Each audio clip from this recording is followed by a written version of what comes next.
Welcome to my channel. तो friends, आज के इस वीडियो में हम लोग अगेन क्वेश्चन को देखने वाले हैं। सारे क्वेश्चन जो हैं वो हमारे पीजीटी एग्ज़ाम के लिए इंपॉर्टेंट हैं, तो आप लोग वीडियो को पूरा देखिएगा। और अगर आप सोशियोलॉजी से रिलेटेड और भी किसी एग्ज़ाम की तैयारी कर रहे हैं तो उसके लिए भी इक्वली हेल्पफुल है। तो आप लोग वीडियो को स्किप बिल्कुल मत करिएगा, और जिसको वीडियो स्किप करना हो वो वीडियो को अभी भी छोड़ के जा सकता है तुरंत। कोई मतलब नहीं है 2-4 मिनट देखने का उसके बाद स्किप करके जाने का। तो आप वीडियो को अभी छोड़ के जा सकते हैं। और जिन्हें देखना है वीडियो, सारे क्वेश्चन देखने हैं, किस तरीके से क्वेश्चन है, क्या कैसे पूछा गया है, तो आप जो है पूरा वीडियो अंत तक देखिएगा और चैनल के साथ बने रहिए। और अभी तक चैनल को सब्सक्राइब नहीं किया है तो चैनल को सब्सक्राइब कर लीजिए। यहाँ पर आपको फ्री में सारे वीडियोज़ मिलते हैं। सोशियोलॉजी से रिलेटेड कोई भी एग्ज़ाम हो, सभी एग्ज़ाम्स के लिए हेल्पफुल होता है। तो चलिए आज का वीडियो स्टार्ट करते हैं और देखते हैं कि किस तरीके से क्वेश्चन है। तो देखिए, आज का हमारा जो पहला क्वेश्चन है, क्वेश्चन नंबर 1, वो है अंतः विवाह रूढ़िवादी है जबकि बाह्य विवाह प्रगतिवादी है। यह किसका कथन है विवाह से संबंधित? तो ऑप्शन में है समनर एवं केलर, दूसरे हैं पीवी काड़े, तीसरे हैं पीएन प्रभु और चौथे हैं एस अल्टेकर। तो अंतः विवाह रूढ़िवादी है जबकि जो बाह्य विवाह होता है वो प्रगतिवादी है, ये किसने कहा है?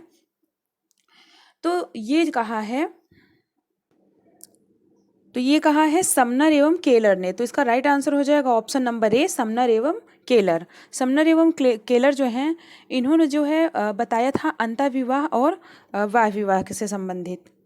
और इसके अलावा इन्होंने जो है ये भी बताया था, मानव समूह को इन्होंने 2 भागों में भी बांटा था। एक को इन्होंने अंतः समूह बताया था और दूसरे को बाह्य समूह बताया था। अंतः समूह में इन्होंने बताया था कि जिसके हम सदस्य हैं, जिसके प्रति हमारा मानसिक लगाव होता है, वो अंतः समूह होता है।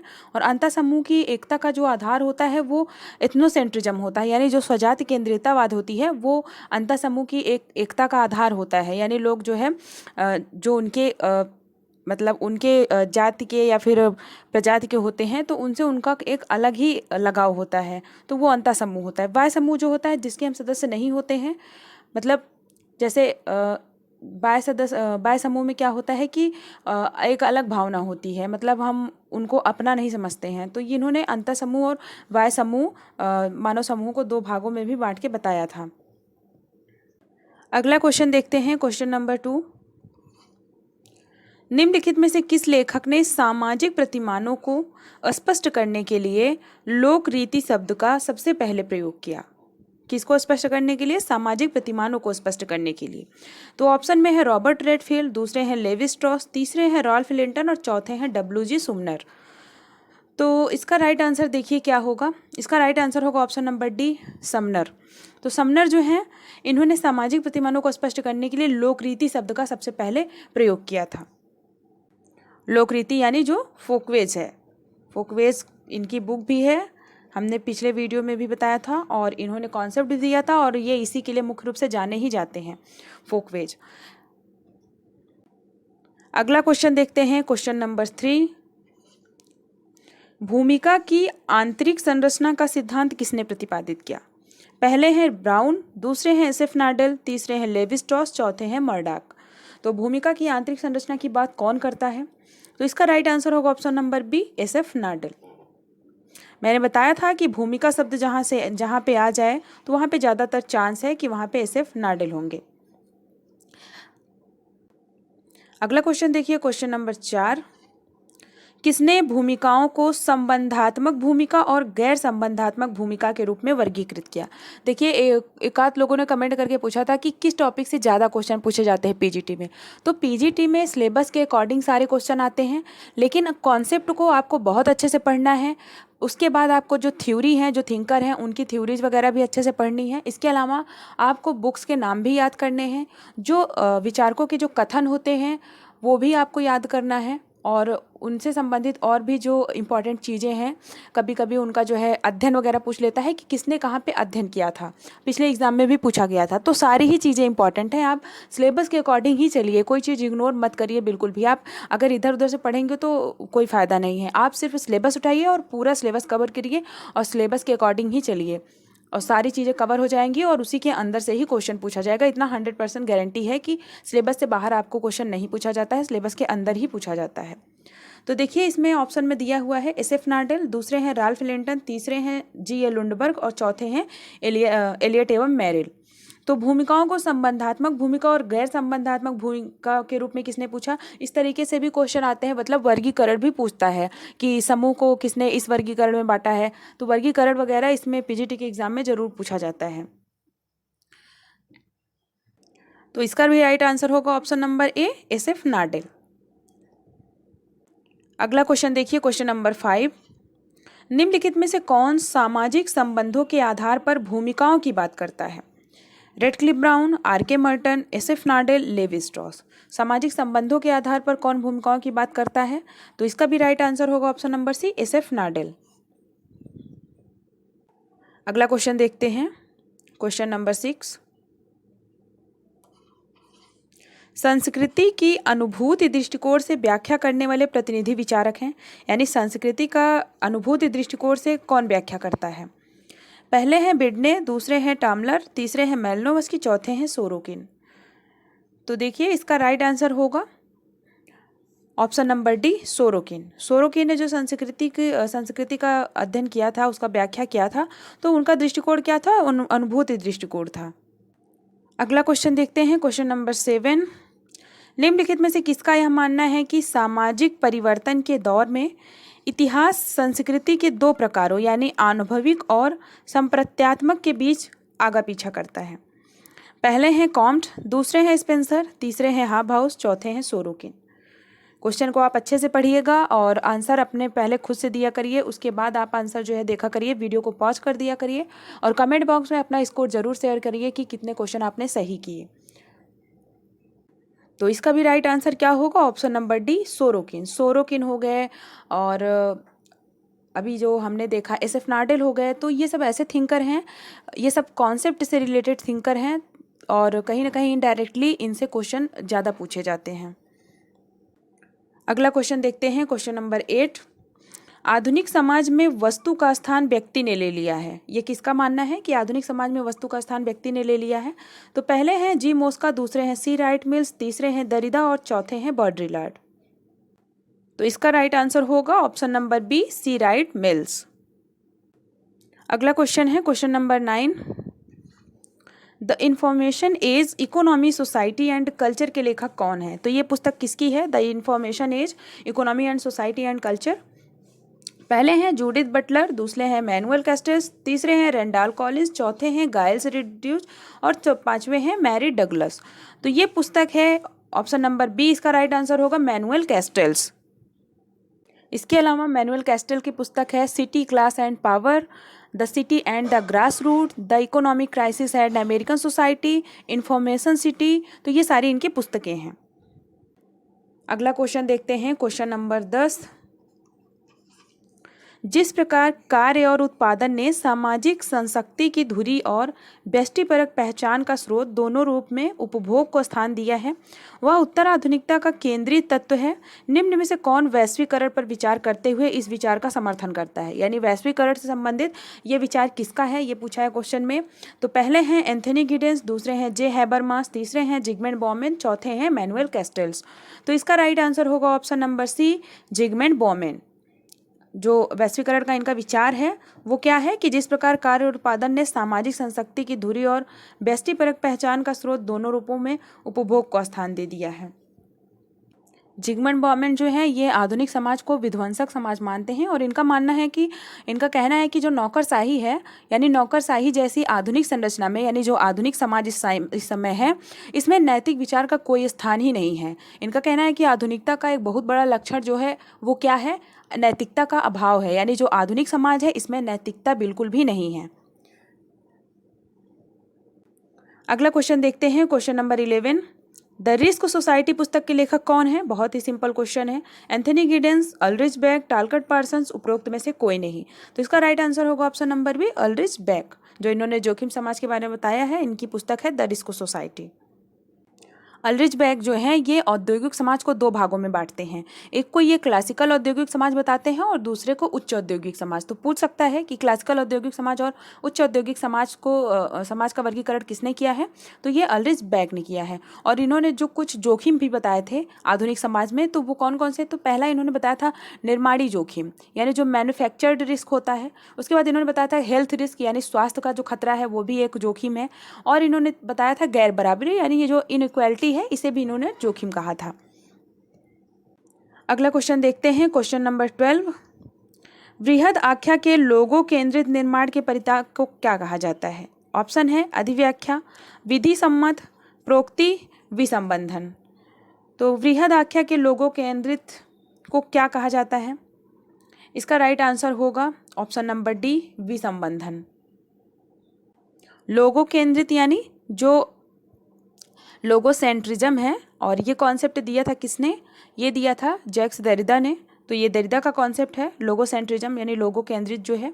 और इसके अलावा इन्होंने विखंडनवाद भी दिया था, जो कि बहुत ही ज़्यादा इम्पॉर्टेंट है। और जब भी क्वेश्चन आता है तो अक्सर विखंडनवाद और भाषा से संबंधित यही सारी चीज़ें इनसे पूछी जाती हैं। अगला क्वेश्चन देखते हैं, क्वेश्चन नंबर 30।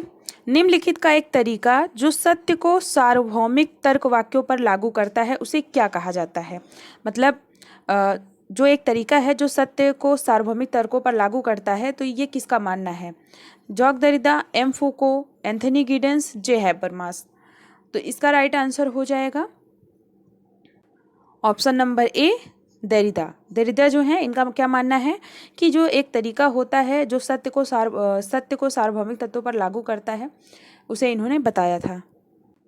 आई थिंक ये क्वेश्चन ही गलत है, क्योंकि क्वेश्चन बड़ा अजीब लग रहा है। इसमें क्वेश्चन में पूछा है कि निम्नलिखित का एक तरीका जो सत्य को सार्वभौमिक तर्कों पर लागू करता है उसे क्या कहा जाता है?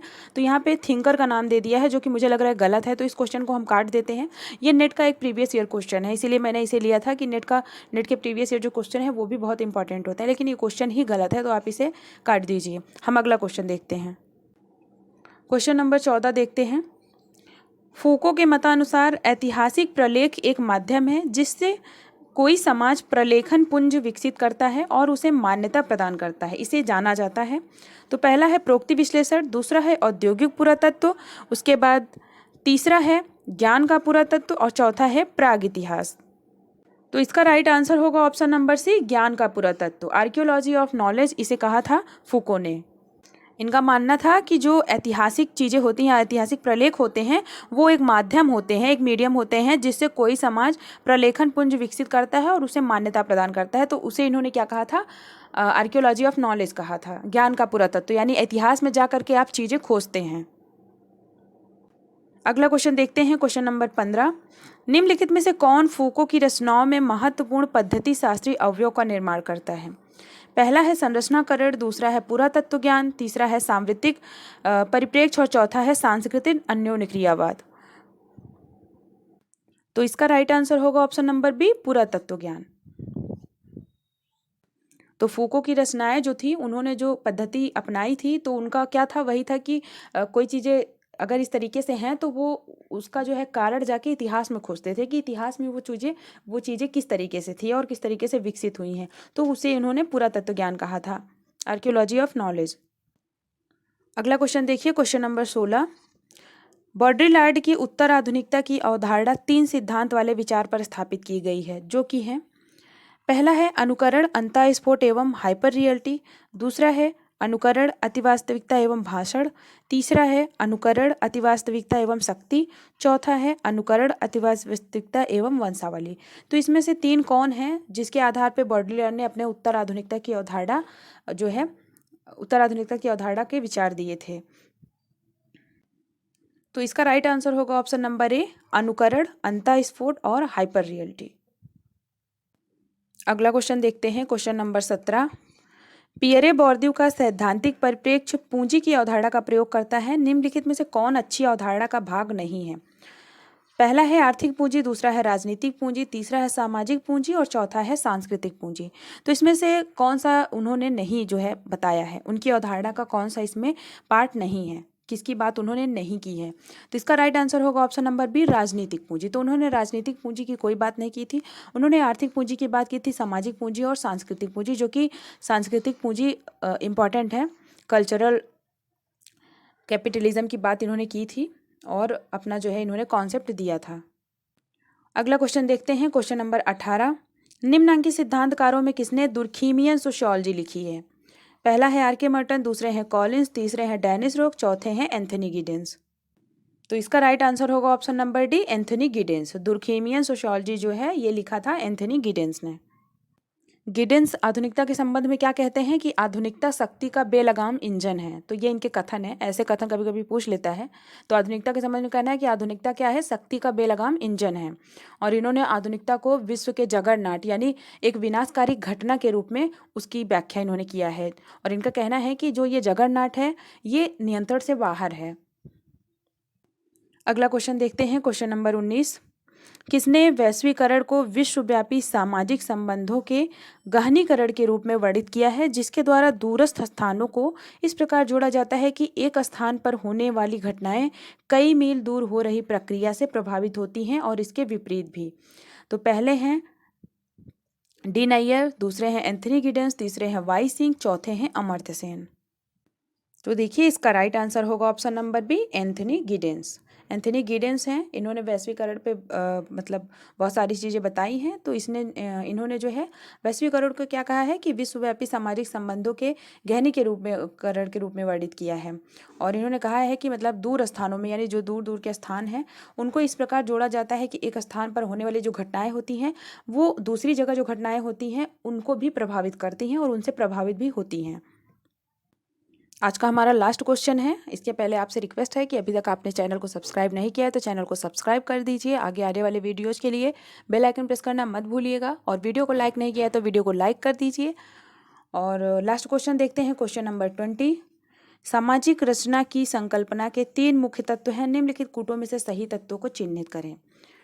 पहला है समाज, राज व्यवस्था, विचारधारा। दूसरा है राज्य व्यवस्था, अर्थव्यवस्था और संस्कृति। तीसरा है अर्थव्यवस्था, राज व्यवस्था और विचारधारा। चौथा है समाज, संस्कृति और व्यक्तित्व। तो सामाजिक रचना की ये संकल्पना में जो 3 मुख्य तत्व हैं वो कौन कौन से हैं? तो इसका राइट आंसर होगा ऑप्शन नंबर सी, अर्थव्यवस्था, राज व्यवस्था और विचारधारा। तो ये आज के हमारे 20 क्वेश्चन थे। और ज़्यादा क्वेश्चन हम इसलिए नहीं सॉल्व करते हैं कि वीडियो बहुत ज़्यादा लंबा हो जाता है, तो आप लोग देखते नहीं हैं वीडियो को छोड़ करके चले जाते हैं और वीडियो बनाने का कोई मतलब नहीं निकलता है। तो उतने ही हम क्वेश्चन रखें कि जितना आप तसल्ली के साथ बैठ करके देख सकें, आपको ज़्यादा बोरिंग ना लगे। और अगर आपको जो है वीडियो अच्छा लगता है तो वीडियो को लाइक ज़रूर किया करिए और कमेंट बॉक्स में अपना फीडबैक ज़रूर दीजिए। और एक बार फिर आपसे रिक्वेस्ट है कि आपने चैनल सब्सक्राइब नहीं किया है तो प्लीज़ चैनल को सब्सक्राइब कर लीजिए। चैनल सब्सक्राइब करने से आपका कोई नुकसान नहीं होने वाला है। और इसके अलावा बहुत सारे वीडियो हैं चैनल पे, आपने उन्हें नहीं देखा है तो उसे भी जा कर के ज़रूर देखिए। नेट के बहुत सारे क्वेश्चन हमने सॉल्व किए हैं, पीजीटी के पिछले क्वेश्चन हमने बहुत सारे सॉल्व किए थे और उसमें से बहुत सारे क्वेश्चन आए भी थे। तो आप उन्हें भी, ये मत सोचिए कि पुराने वीडियोज़ हैं तो कोई फ़ायदा नहीं है। चाहे नए वीडियोज़ हो चाहे पुराने वीडियोज़ हैं, आप सभी वीडियो को देखिए। और जो भी क्वेश्चन आपको लगते हैं कि इम्पॉर्टेंट, मतलब आपको नहीं पता है, वो आंसर नहीं पता है, तो आप उनको नोट ज़रूर करिए। और अगर इस तरीके से आप 10 वीडियो 20 वीडियो अगर देखते हैं, आप थोड़ा फास्ट करके देख सकते हैं। आप एक तरह से शॉर्ट नोट्स बनाते जाएंगे तो आपका एक शॉर्ट नोट्स तैयार हो जाएगा और लास्ट टाइम में आप उसको सिर्फ रिवाइज करिए, उसको पढ़ के जाएंगे तो आपको कोई भी आंसर आपसे मिस नहीं होगा। तो वीडियो आपको कैसा लगा कमेंट बॉक्स में ज़रूर बताइएगा और चैनल को सब्सक्राइब नहीं किया है तो चैनल को सब्सक्राइब कर दीजिए। मिलते हैं नेक्स्ट वीडियो में। Thank you so much.